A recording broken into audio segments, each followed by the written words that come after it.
जन्म जन्म की मैली चादर कैसे दाग छुड़ाऊं। हे पावन परमेश्वर मेरे मन ही मन शर्माऊं।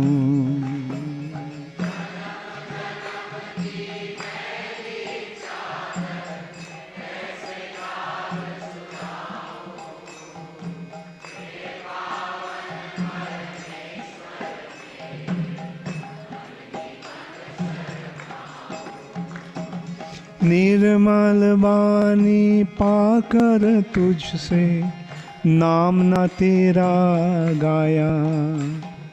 नयन मूंद कर हे परमेश्वर कभी न तुझको ध्याया।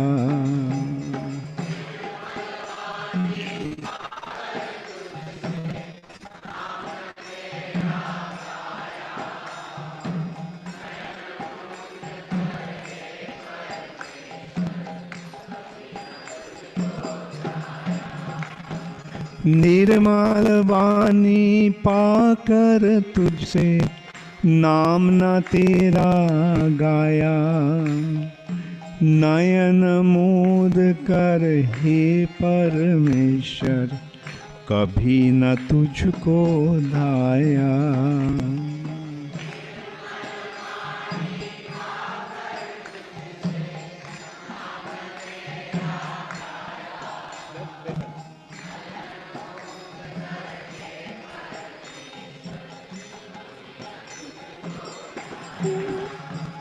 मन वीणा की तारे टूटे अब क्या गीत सुनाऊं। हे पावन परमेश्वर मेरे मन ही मन शर्माऊं।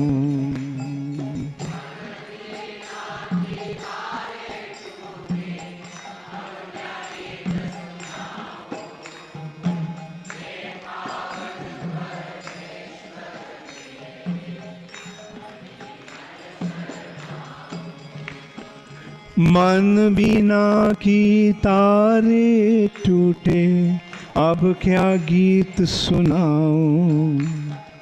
हे पावन परमेश्वर मेरे मन ही मन शर्माऊं।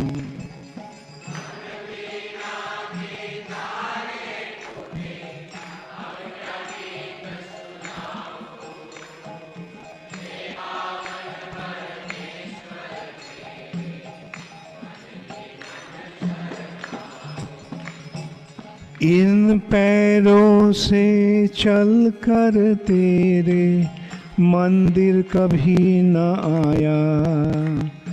जहाँ जहाँ हो पूजा तेरी कभी न शीश झुकाया।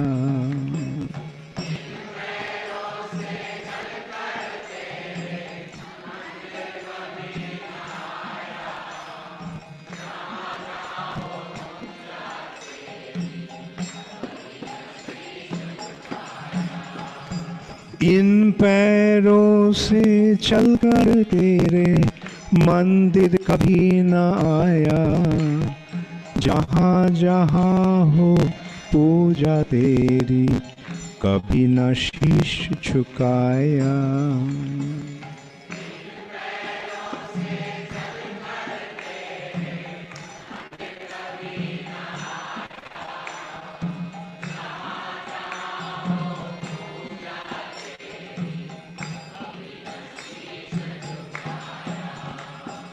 हे गिरधर में द्वार के आया अब क्या हार चराऊं। हे पावन परमेश्वर मेरे मन ही मन शर्माऊं।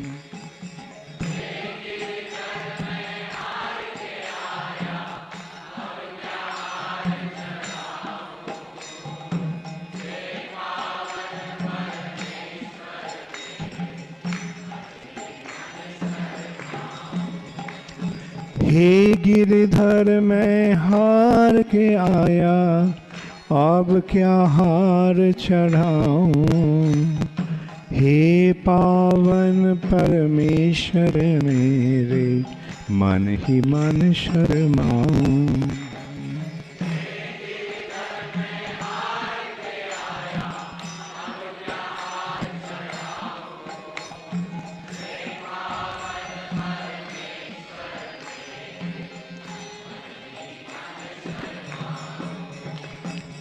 तू है या परम्पर दयालु, सारा जगत संभाले। जैसा भी हूँ मैं हूँ तेरा, अपनी शरण लगा ले।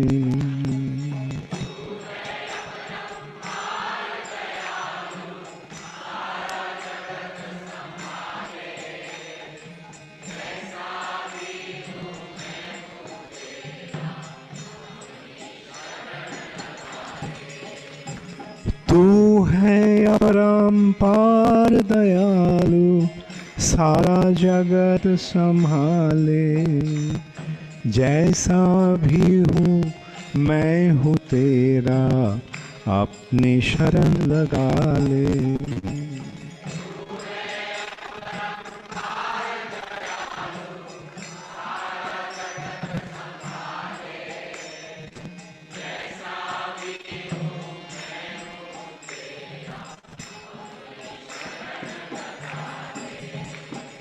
छोड़ के तेरा द्वार दाता, और कहीं ना जाऊं।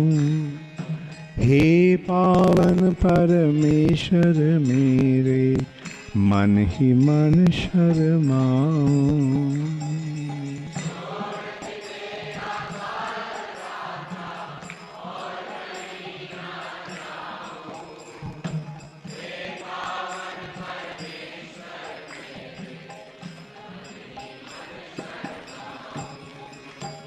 छोड़ के तेरा द्वार दाता, और कहीं ना जाऊं।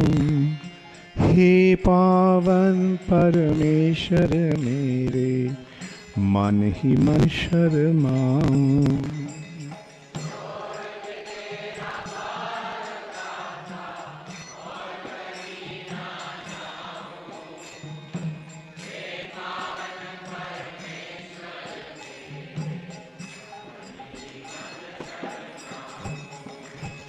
छोड़ के तेरा द्वार दाता, और कहीं ना जाऊं।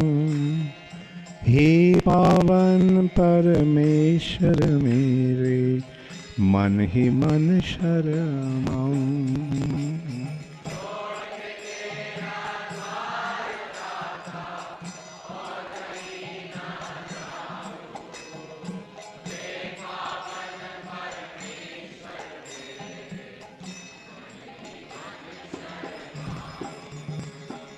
छोड़ के तेरा द्वार दाता, और कहीं ना जाऊं। हे पावन परमेश्वर मेरी, मन ही मन शर्माऊं।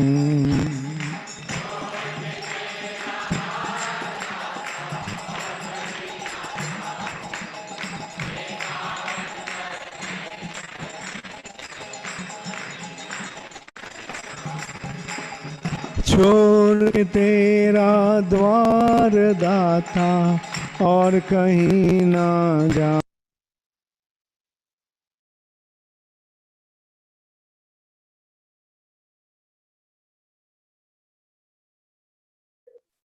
Hare Krishna Hare Maharaj, Krishna. Dandavat Pranam. Hare Krishna. Hare Krishna Maharaj, we are very happy to have His Holiness Guru Prasad Swami Maharaj. So I will just give a brief introduction about Maharaj. Maharaj born in USA and studied nuclear physics at Purdue University. And after becoming disenchanted with the science, he transferred to the University of Texas, where he made his contact with the Hare Krishna movement. but it was later during his military services in Panama when this encounter with ISKCON changed his life dramatically. Upon concluding his military services, Maharaj joined the pioneering group of Krishna devotees in Central America, and he attended 1976 Mayapur Vrindavan festival and was initiated by his spiritual master A.C. Bhaktivedanta Swami Srila Prabhupada, and he received his sannyas initiation in Brazil in 1982. Maharaj's major services includes administrative services and distributing BBT publications, temple president of Costa Rica Temple in 1978. In 1987, he became the member of GBC. Maharaj seeks to assist devotees cooperate in harmony personally and collectively through clear and open communication. We were very fortunate to have Maharaj Association in 2017 GBC's meeting at Ujjain, and there are few pics. So we again have great fortune to hear from Maharaj. So let us welcome Maharaj by loudly chanting one time Hare Krishna Mahamantra. Hare Krishna, Krishna Krishna, Hare Hare, Hare Rama, Rama Rama, Hare Hare. Haribo, Hare Krishna. All glories to Srila Prabhupada, Sri Guru, Sri Gauranga, Srila Bhakti Charu Maharaj ki jai. So I'm very happy and honored to have this opportunity to address all of you today. And I hope that I can say something meaningful and that Krishna allows me to be an ongoing servant of your Guru Maharaj, who not only I, but everyone in ISKCON appreciated so much and appreciate and will continue to appreciate. First, there was this little introduction. I came to Krishna consciousness. I met the devotees in 1971 in Austin, Texas, at the University of Texas. I didn't really understand who they were, what they were doing. I actually thought they were Mongolian exchange students, because up to that point, the only people I saw with big ponytails were Mongolians. I hadn't seen any Vaishnavas. But then I lost contact. There was no temple at that time. And I was drafted into the army, where I found a Bhagavad Gita and Srila Prabhupada's Bhagavad Gita, and then my spiritual life began. And then I was stationed in Panama, so the closest temple was Costa Rica, which had just opened in early 1974. And so I began to visit, and when I got out, they recruited me as a local member. And of course, I was attracted to doing something else, but Srila Prabhupada indicated I should go back. That was in the 1976 Mayapur Vrindavan festival. And after that festival, came back, brought our deities, which are still there today. And that was basically the beginning of my spiritual life. I was engaged in Sankirtan for many years, and then I became temple president in Costa Rica, Panama, Ecuador, and then Brazil, and then regional secretary, then GBC. That was my trajectory. So as far as I had being the fact that I was in Latin America and in the army, I didn't have a chance in those first years to be with Srila Prabhupada. So my great opportunity came in 1976. Of course, in 1976, basically, if you weren't a GBC, a sannyasi, or a very prominent temple president, you couldn't really get any darshan of Srila Prabhupada. So I was staying on the balcony on 76 Mayapur Festival because there were no rooms available. So I was on the balcony of Prabhupada's floor. And then his secretary came out and said, "Who knows how to type?" I said, I raised my hand.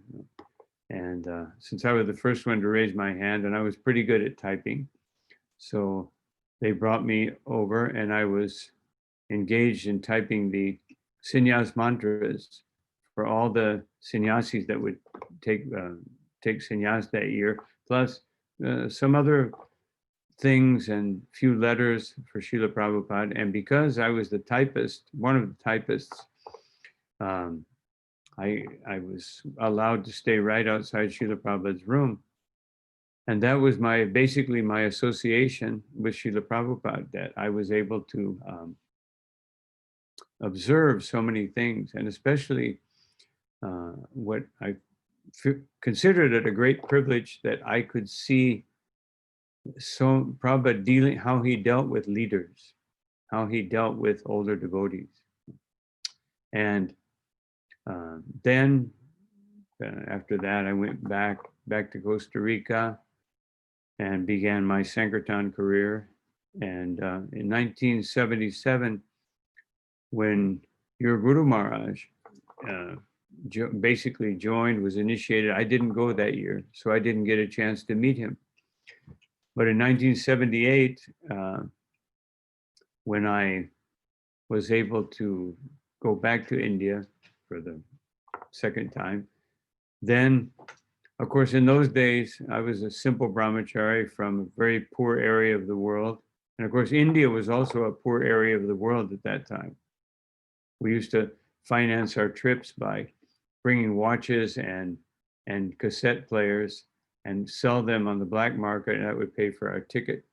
I would always come with 20 watches, and anyway, those are some of the ways we could. So as a brahmachari, I didn't have much money, so I was in Calcutta, and of course, we know the 3 Albert Road temple, there's only one room, and so I was a little bit in anxiety because I didn't have, in those days, no brahmachari could afford to take a taxi to Mayapur.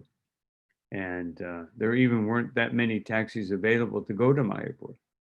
So we had to wait for transport. So I came and I didn't know where to stay. And so Bhakti Charu Maharaj came to the temple. He had a little flat nearby. And so I met him and he said, "So where are you staying?" The first thing, like always, Maharaj was always concerned about the welfare, the well-being, the happiness of the devotees. And I was just some insignificant brahmachari from some south of the southern part of the Americas. But he took so much care, and he said, "Please come and stay with us." That was your Guru Maharaj and Sarvabhavana Prabhu. And so I stayed there for several days. And from that point on, as long as he had that flat, I would always go and stay with him. And I was so happy because I found in Bhakti Charu Maharaj someone completely immersed in the mode of goodness, in his actions, in his dealings, everything that he did. It was just so wonderful. And he was always so caring to me, although, he was a sannyasi, I was a simple brahmachari. He would always get up and, "Do you want some tea? Do you want this? Do you want that?" Always concerned. And he had such an important mission of translating Srila Prabhupada's books into the Bengali. It was, a monumental task. Of course, Sarvabhavana Prabhu, they were both working on it. But it seemed like Sarvabhavana Prabhu, he had so many other things to do. And I just saw his relentless dedication to that translation. I was amazed. I would sit and watch him. But he, every 20, 30 minutes, he would say, do you need something? Can I do something for you? Actually, most of our sannyasis at that time, many of them were very heavy. They sometimes instilled fear in your heart, like Guru Kripa Maharaj or Yashodanandan Maharaj, or even Hridayananda Maharaj, Tamal Krishna Maharaj. They were all like so heavy, and they were heavy. They were great preachers, but it wasn't so easy to get along with them. And I had met Lokanath Maharaj in 1976, and he was so different. He actually took time to speak with me. But then when I met His Holiness Bhakti Charu Maharaj, I was just amazed how such a wonderful advanced devotee could be so kind and sympathetic to someone like myself. And so then, every chance, even when it was possible to just go directly from the airport sometimes there was an arrangement for a bus, I would always stay in Calcutta. And then when Bhakti Charu Maharaj wasn't there anymore, he invited me to take prasadam with him at the house of Chaitanya Prabhu. And he said, so whenever you come, you stay here with Chaitanya Prabhu in my room. And I just felt so amazed that here is this wonderful devotee just so concerned about myself and everyone else. And I was amazed about myself more than anyone else, because I felt so, such an insignificant person. At that time, I wasn't really, I was a temple president or a Sankirtan devotee, but I had no big position. But he treated me as if I were a GBC sannyasi. I felt like, when I was with him, I felt like a king, although I didn't want to feel like a king, but he made me feel like a king. And it was just so amazing. Of course, myself being in Latin America, and Bhakti Charu Maharaj being, in India, at that time, much more in India. Of course, later on, he became a very prominent international figure. So after I became the GBC of the area that I'm presently GBC of, which is Mexico, Central America, and basically the top northern part of Latin America. So I heard that Bhakti Charu Maharaj was, I think it was in Houston or Dallas, I can't remember. And so I called him and I said, could you come and visit us in Mexico? And he said, yes. I mean, I was amazed because he changed his schedule just to come and be there for 3 days and to bless the devotees. The devotees felt so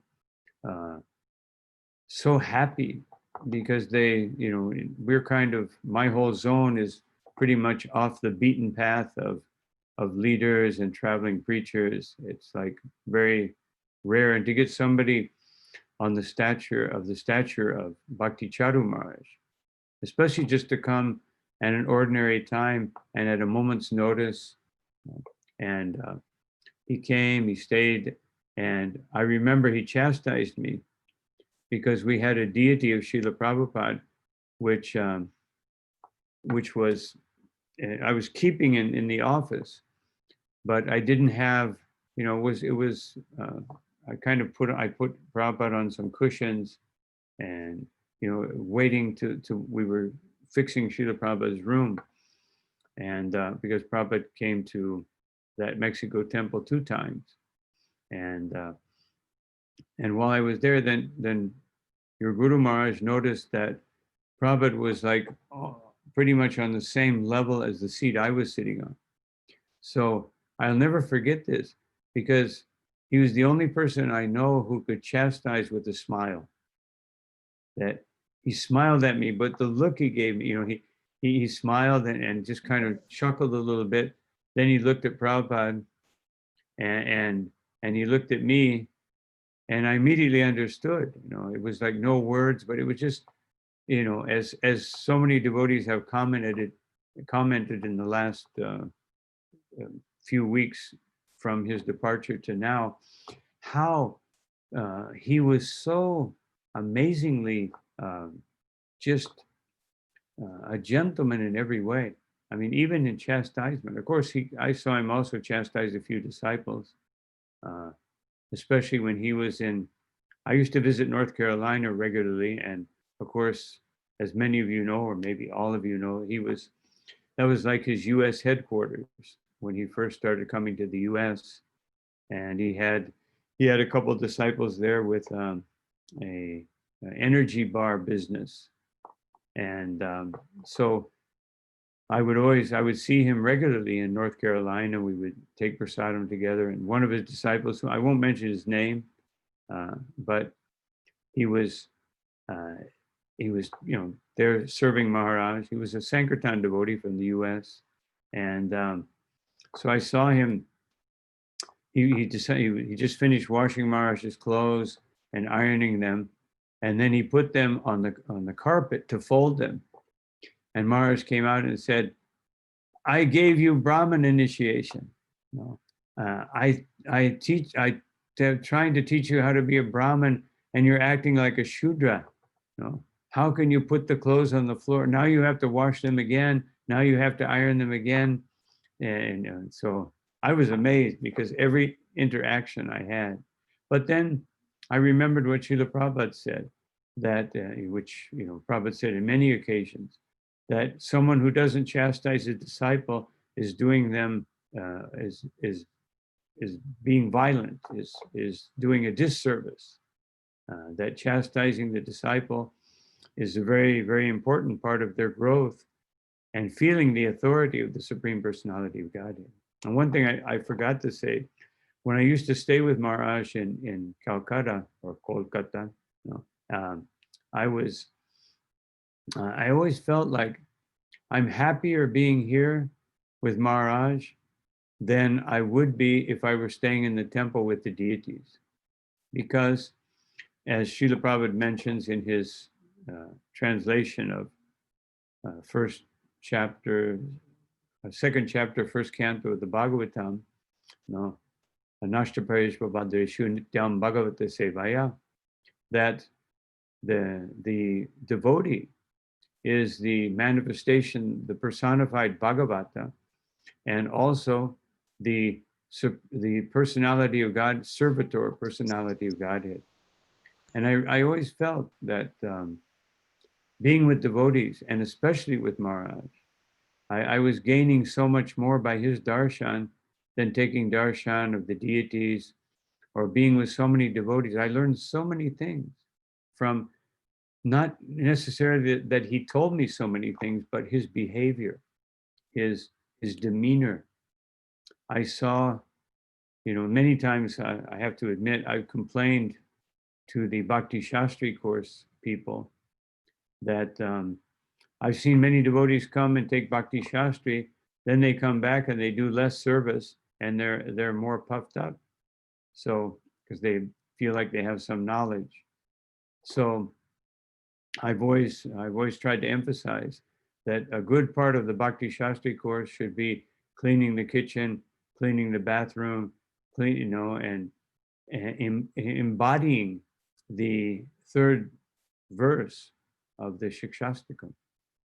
And that's what I felt. I felt like in your Guru Maharaj's presence, the personification of that verse. Someone who is friendly to everyone. I wrote a letter to a few disciples that I know, Krishna Balaram Prabhu, Kamlesh Krishna Prabhu, and a couple other disciples that I know, Chandrasekhar Acharya. And in that letter, I said that I saw in Bhakti Charu Maharaj the personification of Lord Kapila Dev's explanation of what is a sadhu, that agyata shatru, that he had no enemies. I've never really met, I met usually very powerful preachers and managers and people who have a managerial or inspirational position, they also have a lot of opposition. And certainly even Srila Prabhupada had a few people who opposed him. And certainly Bhakti Charu Maharaj probably had some people who might have opposed him, but I never met any of them. But everybody felt so comfortable. Everybody felt so wonderful in his association. And I always felt that too. And one time I remember Ekadashi in Mayapur, and of course he was fasting, Nirjal Ekadashi, and I wasn't, because I always had a problem with not taking water, that it had caused physical problems for my intestine. So I went to break the fast with him. He invited me to come and break fast with him. And he was just, he was like, there was about 10 senior devotees. He was going around giving them the mixture of milk and sugar and water. And it was just so amazing that how he had that attitude and how everyone loved him, because he, in our disciplic succession, we have some of the greatest scholars on earth: Jiva Goswami, Bhakti Siddhanta Saraswati Thakur, Vishwanath Chakravarti Thakur. And we also have devotees who embody the principles of Shikshastikam to the fullest degree: Gorkishore Das Babaji, and all the, they weren't such great scholars, but they were the embodiment. But I saw in Bhakti Charu Maharaj both these things, that such wonderful Vaishnava qualities, and at the same time, a learned, although he didn't flaunt his learning, he didn't show off his learning, he didn't, actually, I always felt like, he's so busy, he doesn't have time to learn a lot of verses and everything, like some devotees are like that. But then one day, I was with him in his room, and he just started spurting out all these verses, and especially being so many of the songs of the acharyas, which he knew by heart. And he had such deep and wonderful realizations. We just stayed there for like 2 hours, and he was just speaking on these bhajans, and I could see how they had entered his heart and permeated his being. And it was just amazing how, some of my god brothers would say to me that, because I was always very busy and had kind of a problematic zone, and they would say, you have to get more into bhajan, and so that you can handle your area of responsibility, which is, my zone has 3 of the most violent countries in the world, 4 of the countries that have the largest numbers of kidnappings. And, so it's sometimes very demanding, but I always felt such great peace, and how I saw that your Guru Maharaj would always, whoever came in, would always feel so comfortable. The last time I was with him was just now in Mayapur in February. And actually we had a plan based on my desire, not his desire maybe, but my desire, to do a Navadvip Parikram, just the 2 of us. And the first time I said, could we do that together? He said, well, if I do that, I'll probably have about 100 disciples coming with me. And I said, no problem. I just want to do it with you, whatever condition, 100, 1,000, 10,000, whatever you want. And then the next year, we couldn't do it. Then the next year, that was about 4 years ago. So the next year, about 3 years ago. So I said, so Maharaj, when are we going to do that? And he said, yes, but let's do it just you and I, no one else. And so let's do it next year at Gaur Purnim time, which was 2 years ago. So 2 years ago, he wrote me just a few weeks before, and he said, I won't be able to do it. I'm coming to Mayapur late. And afterwards, it will be too hot. So let's do it at the midterm meeting time.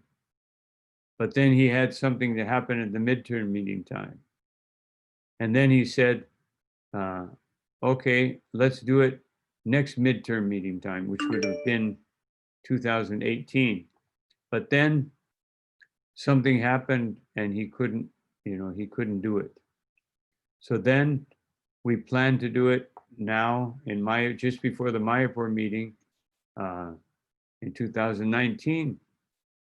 So then I made my reservations to get to arrive in Calcutta like a week before. And then I wrote him and I said, so Maharaj, I'm arriving on such and such a date. Then I didn't get an answer back for a few days. And then when I had arrived in Mayapur, he said, they've called a meeting for some of the India leaders and I have to be there. Radhanath Swami is expecting me. So he said, definitely, without a doubt, no matter what happens, we're going to do it in October. And that would have been this coming October. So when he left, I was feeling, of course, I can't say I was feeling like Srinivasacharya, but I was feeling the same feelings of, this is going to happen, then some circumstance comes, then you're going to get this association, and then it doesn't happen, and then this is, we just went on and on. And anyway, so I never got to do it. Maybe I can meet some of you and we can do a Navadik Pradikram together.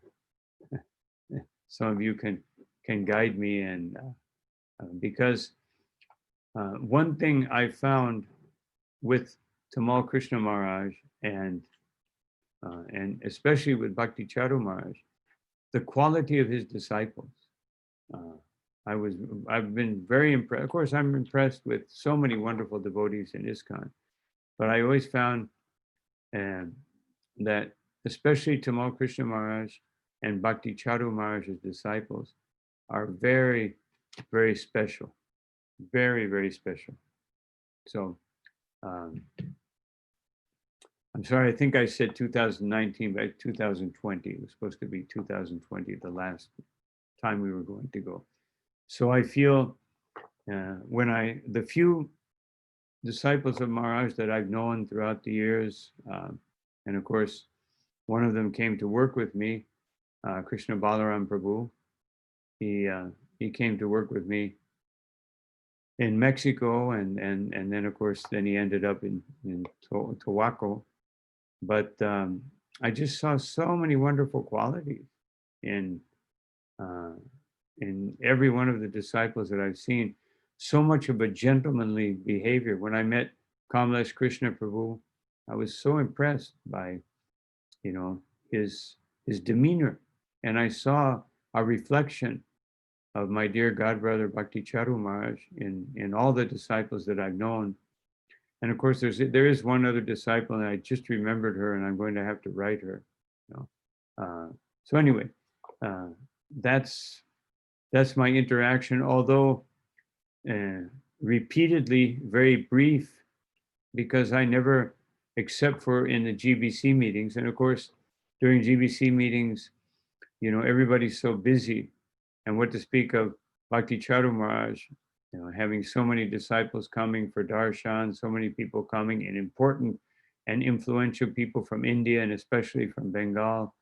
And I always felt bad trying to disturb him, but I did it anyway because I valued so much those moments of association, and with someone of your Guru Maharaj's caliber, I always remember.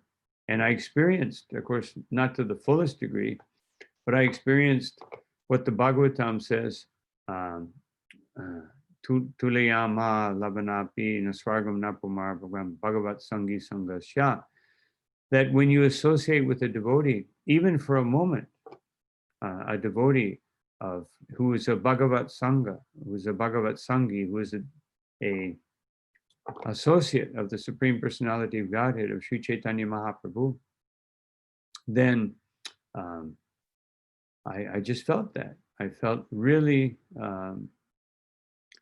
pleased and happy inside, and a relief and a surge of bhakti in my own consciousness whenever I was with him.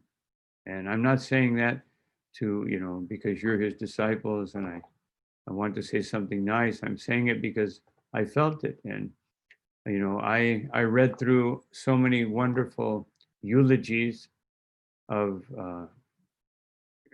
Srila Bhakti Charu Maharaj, and every one of them without fail expressed a perfect gentleman, a wonderful servant of Srila Prabhupada, so dedicated, so wonderful.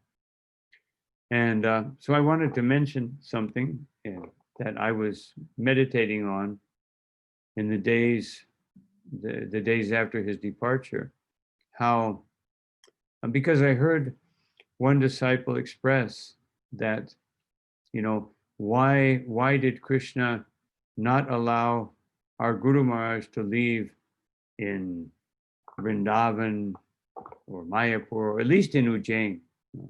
And I meditated on that for a little while. And my realization is that Srila Prabhupada consulted with one of his godbrothers, a few years before his departure. He said, some devotees have mentioned that I should not be going back to the West, because what will happen if I leave my body in the West? And I was amazed that this godbrother, who was Prabhupada's older godbrother, said that wherever you leave your body, that will be just like Vrindavan, because you have done what no one else has been able to do to fulfill the prophecy of Sri Chaitanya Mahaprabhu of every town and village, which many of us thought was a metaphor, and that it was actually meant to mean wherever Mahaprabhu reached, or at that time. And it was just like just like we say sometimes 64,000 of this, or some big numbers, or Rupa Goswami saying that one should have 10 million ears to be able to hear the glories of the holy name, to capture that nectar. So sometimes they seem very, very exaggerated, but this was what Prabhupada was told. And then Srila Prabhupada, in his last months, basically his last month, he wanted to go to New Vrindavan. In 1976, Srila Prabhupada was, after the Rath Yatra, he was starting to, his age was catching up to him, his constant traveling, and he was like feeling a little weak. He had an extraordinary excess of mucus. So when he was coming down the elevator, some of the devotees said, Prabhupada, maybe you should rest for a month. And Prabhupada walked out of the elevator, looked at the devotees, and he said, just like Arjuna, I want to die on the battlefield. And then he walked a little farther and he said, and you should also do the same. And so Prabhupada had that desire that I don't want to leave anything unfulfilled. And even in his very weak condition, he wanted to show the importance. That's how I understood his going to Gita Nagari, to show the importance of giving one's life in the preaching mission of Sri Chaitanya Mahaprabhu. And this is what, when I reflected on Maharaj coming, even defiantly saying that we should not be afraid of this COVID, we should not be sitting in Vrindavan, just thinking about ourselves, and therefore I'm making this trip.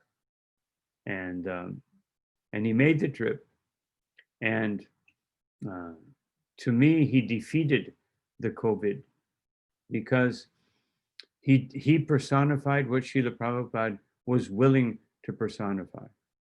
somehow or another, because Srila Prabhupada was the Acharya of ISKCON, Krishna brought him back to Vrindavan and all the disciples came. But Bhakti Charu Maharaj was, was inspired by Krishna. I don't want to say inspired, but as Krishna does so many times,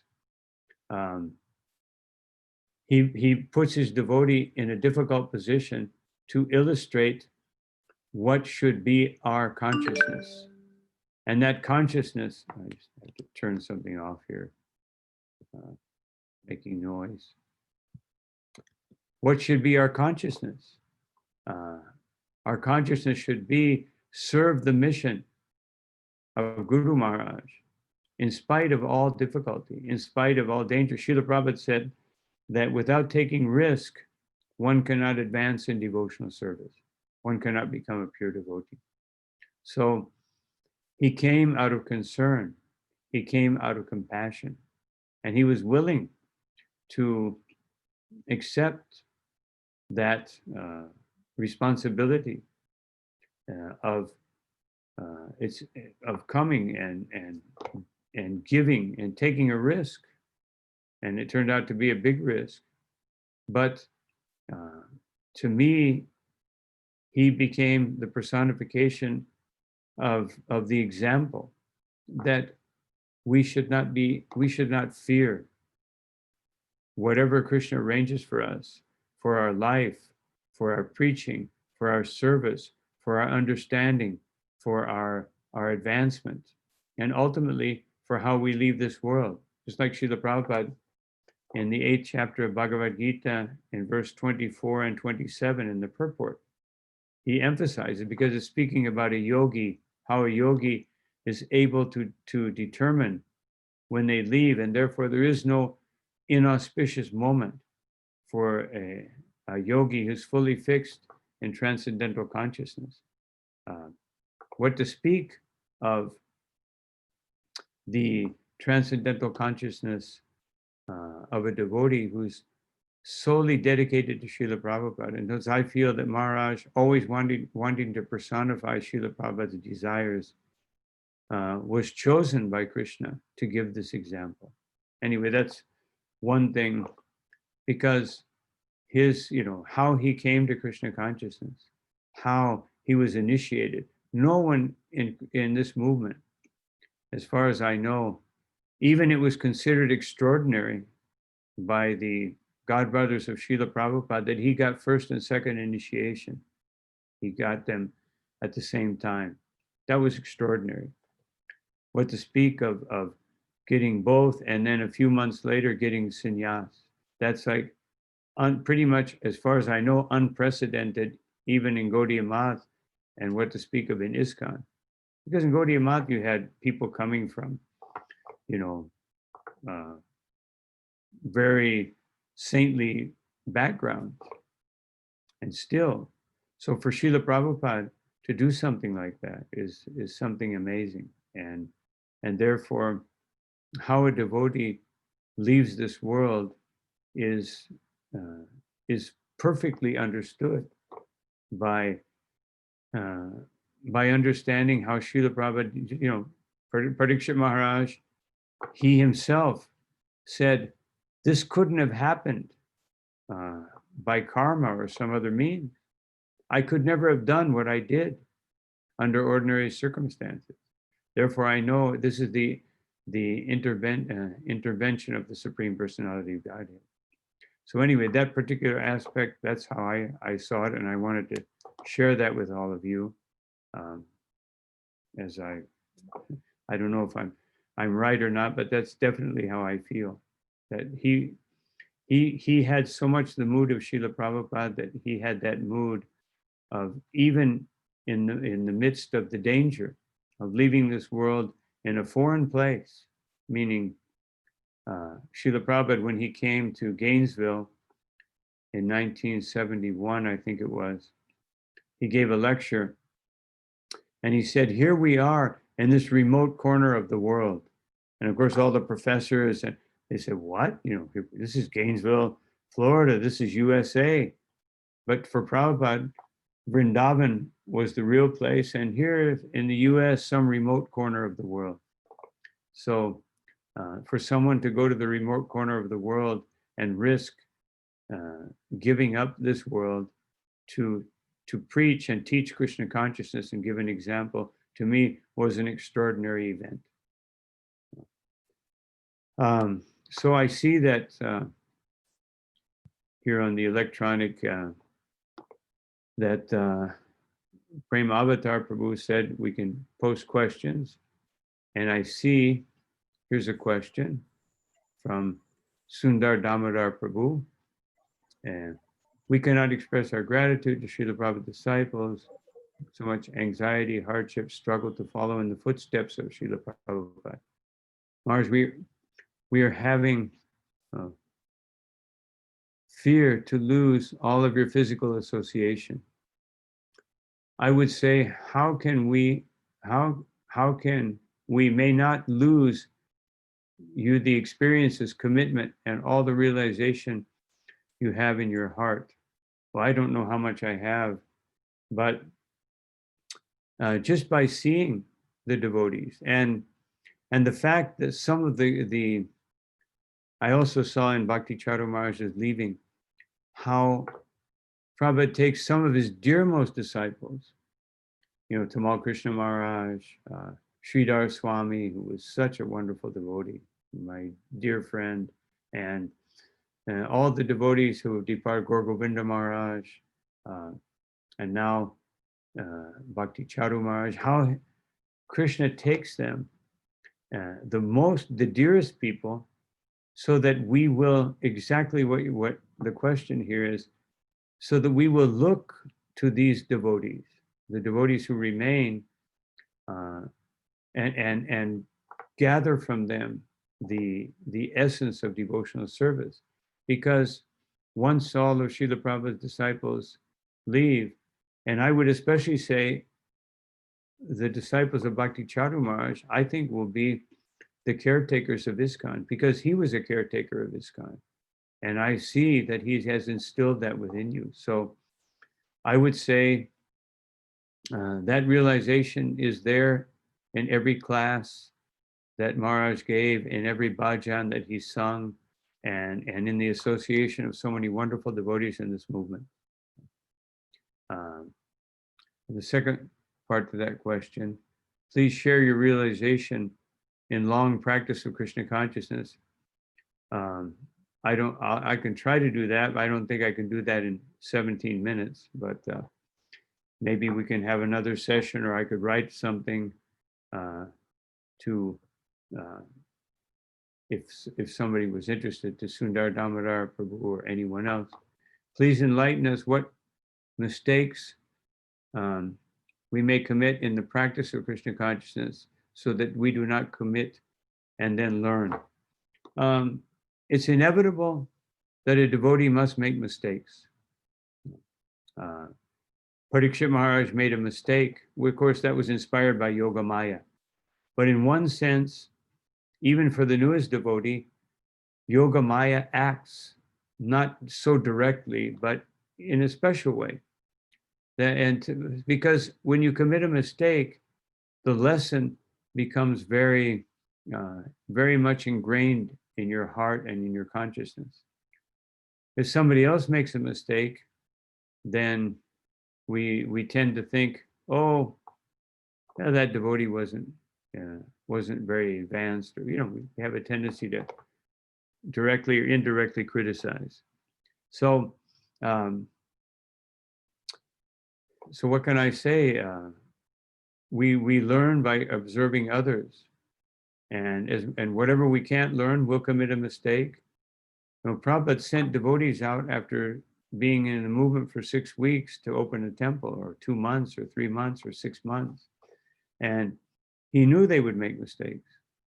Of course, in India, Prabhupada was a little more careful and a little more severe when somebody made a mistake, but he still understood that through mistakes, you learn things. Just like I always tell devotees, if they want to study, because our whole Shastra is based on questions. So if you want to learn something, ask questions about it, then it will stick within you. that which you want to know. That's what you should. That's why Prabhupada wanted questions at the end of the class, because when somebody answers your question, it sticks with you. But if you just hear something, it can easily disappear. But if you ask a question, it sticks in your heart. That's one realization that I've had. And then another question. Oh no, that's not a question. Oh, here. What do you believe was the final lesson that Bhakti Charu Maharaj taught us as he was preparing to leave this world? Well, of course, I just gave you one aspect of that, but another aspect is that he taught, I don't know, I think Bhakti Charu Maharaj was preparing to leave this world since the departure of Srila Prabhupada. And just because Srila Prabhupada says in one purport in the 28th chapter of the 4th canto, that a disciple should be very willing to carry out the mission of the spiritual master, or he should die together with the spiritual master. So, and I see a double meaning in that. One part of that means that one, to not follow the indications and the orders of the spiritual master is like being dead. But another aspect of it is that we have to do this. In spite of the pain, the lamentation, the difficulty, which of course many devotees have already externalized to all of you, that these are the immediate emotions, but these instill within us a sense of becoming very attached. So I think that everything in Bhakti Charu Maharaj's, he was so attached to Prabhupada that he could have left this world the day that Prabhupada left, or the day after, or 2 days after. But his sense of duty, his understanding of what Prabhupada wanted to him, his whole life to me from the time that Prabhupada left, which was shortly after his entering directly into this movement, that whole time, the last,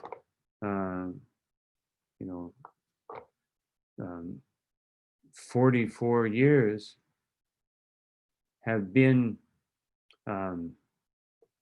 a constant sense of duty, where his sentiment was, I want to be with Srila Prabhupada. But he was with Srila Prabhupada in living Srila Prabhupada's instructions.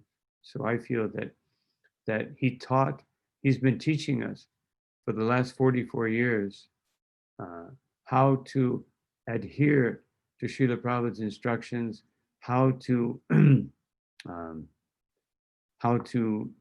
be a servant of this movement. Because there's nothing else. There's nothing like this movement in the world.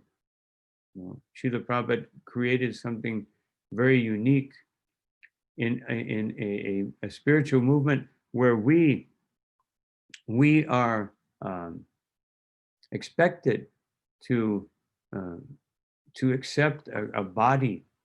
Generally, you expect your Guru Maharaj, and that's it. That's the Vedic tradition. We're cooperating and living together and reviving the times of Sri Chaitanya Mahaprabhu, when there were multiple gurus, and they were all working together. So anyway, I'll go to the next question. Guru Maharaj used to say, become a good devotee rather than a big devotee. How can I practically achieve this, as I see many services make me feel that I am a big devotee? Now I'm remembering by that question, I think it was Ravindra Swarup Prabhu that said Bhakti Charu Maharaj personified this particular dichotomy, or this particular paradox of two opposing things in one place.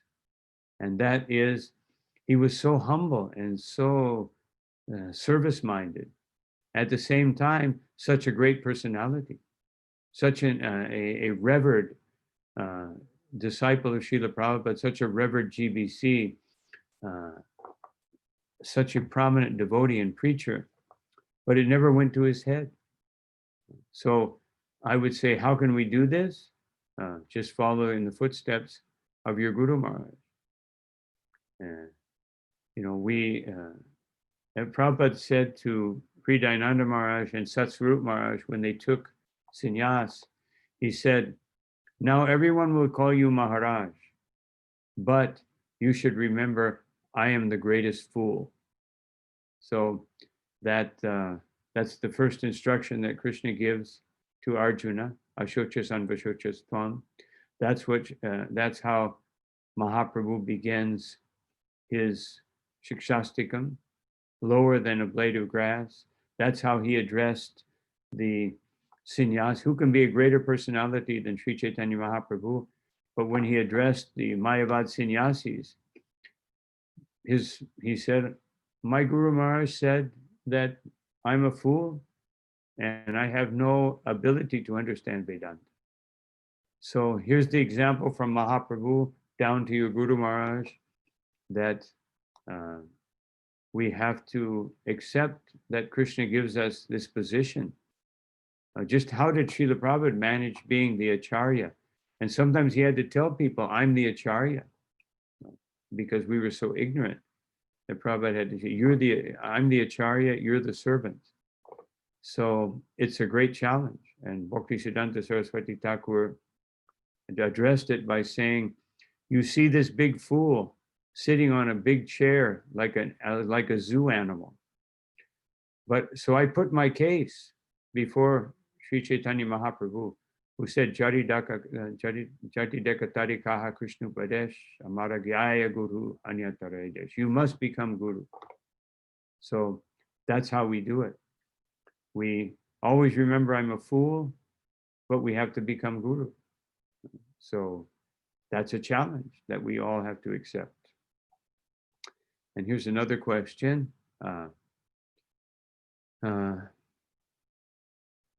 I feel that disciples may not have practiced properly. Guru Maharaj did have to suffer our sins and the last moments in the hospital.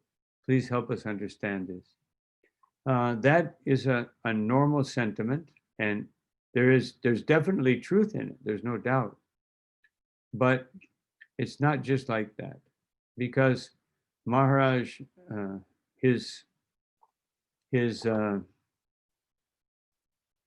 profile was much beyond the profile of a guru with his disciples. He had an international profile. He had everybody was looking to him in so many ways, and so I see his departure as an instruction. Certainly, all of us with our lackings become a bit of a burden. But that burden, especially for a devotee who's fully surrendered to Krishna, just like Prabhupada said, the three things I did wrong, three mistakes I may have made, was accepting too many disciples, opening too many temples, and installing too many deities. But of course, Prabhupada did all those things out of compassion. And so,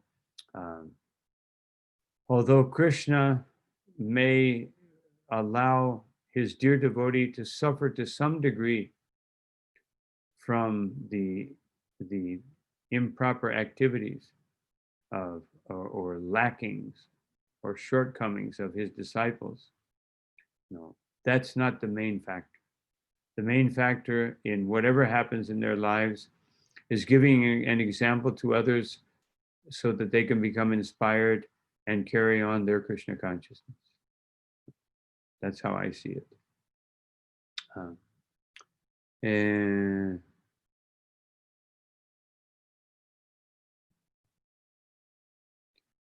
it says, can I share my letter that I wrote? What I'll do is, because I'll have to look it up, I will send it to Prem Avatar Prabhu, and so he can share it with anyone who wants to see the letter I wrote to some of your God brothers who I know and are very fond of, and so I can share that, of course.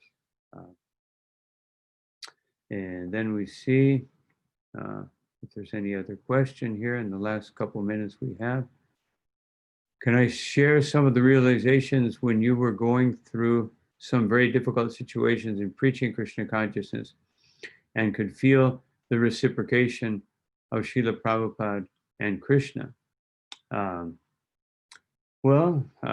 I can try to.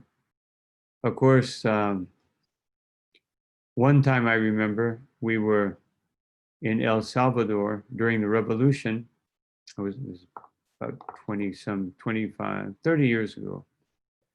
And all of a sudden, there was, big firefight broke out, guns shooting every direction.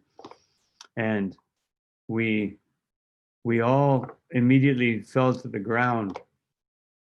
And everyone was chanting the Nrsimha mantra automatically. And I felt that Krishna inspired us. On another occasion in Colombia, we were doing Harinam, and so I looked, I saw this car pull up, and knowing, I just saw this car pull up, and I felt the inspiration in my heart to just tell everybody, get down. And then all the devotees were chanting. I said, everybody get down and chant Namaste Narasimhaya. And everybody did. And about 20 seconds later, all of these, from that car, people jumped out, started shooting machine guns and killing everybody on the other side of us. That I guess there was someone there that they were after. And no devotees were hurt, and everybody got up, and myself and everybody felt that Srila Prabhupada and Paramatma had personally protected us. And I've had many situations like that because I do live in kind of a violent zone. But in difficult situations, I can say that when I was doing Sankirtan, every day I felt the presence of Sri Chaitanya Mahaprabhu and Nityananda Prabhu, because especially doing Sankirtan in some places, it was so difficult, and especially if you didn't have the right consciousness. And I feel that doing Sankirtan and book distribution is the one thing that has brought the reciprocation or the presence of Srila Prabhupada and Paramatma and Sri Chaitanya Mahaprabhu present in my mind. They become a constant meditation. And there's probably other things, but I can't remember them right off the bat. There may be time for one more question. No. This is, may I please request you to show some light on destiny of those souls who have never done Vapu Seva to the spiritual master. What they have is try to attempt to do Vani Seva. Well, I can say that from my own personal experience, because I never did a personal service, although I saw Srila Prabhupada, and by the grace of Brahmananda Prabhu and Achyutananda Prabhu, who were sannyasis at that time, I had the opportunity to go into Prabhupada's room when he wasn't giving darshan. But my mind went so blank that I couldn't think of, I had all these questions that I wanted to ask, but I never wrote them down. And I thought, if I ever get the chance to speak with Srila Prabhupada, but then when I got in the room, I couldn't think of anything. And so Prabhupada just lightly smiled and said, so what is your service? I said, Sankirtan. He said, so do that all your life. And that was it. So I never got a chance to do, and the majority of Srila Prabhupada's disciples, and many of them who are now leaders in the movement, they may have sat in a class, as I sat in many classes. They may have gone on a morning walk, or they may not have even seen Prabhupada. I know several of my god brothers who never saw Srila Prabhupada physically, and they're wonderful devotees. So the Vani is so important. The Vapu is to bring us closer to the spiritual master, but in such effulgent personalities as Bhakti Charu Maharaj, the instructions and the indications through his examples, his service, and everything is so prominent that I can't see that that anyone who didn't get the chance to do Vapu or much Vapu will be in any way, have any kind of a disadvantage. I've seen that many devotees who have become more, done more very intense services are some of the devotees who never had the Vapu, and many of the devotees who had Vapu association of Srila Prabhupada, they were so devastated by it because they had so much personal interaction that many of them were not able to continue their service for many years. And so sometimes Vapu can affect us in that way. So we have to be really, really, really focused on the Vani, on the instructions and the example of the spiritual master. Of course, part of the Vapu is also the example. That's Vapu, that's the body. And by the wonders of technology, we have hundreds or maybe thousands of recordings of your Guru Maharaj. I personally, after his departure, have started watching many of them and getting relishing them. So that's a Vapu Seva, of appreciating the Vapu, or that presence of the spiritual master, giving direction, giving instruction, and inspiring us.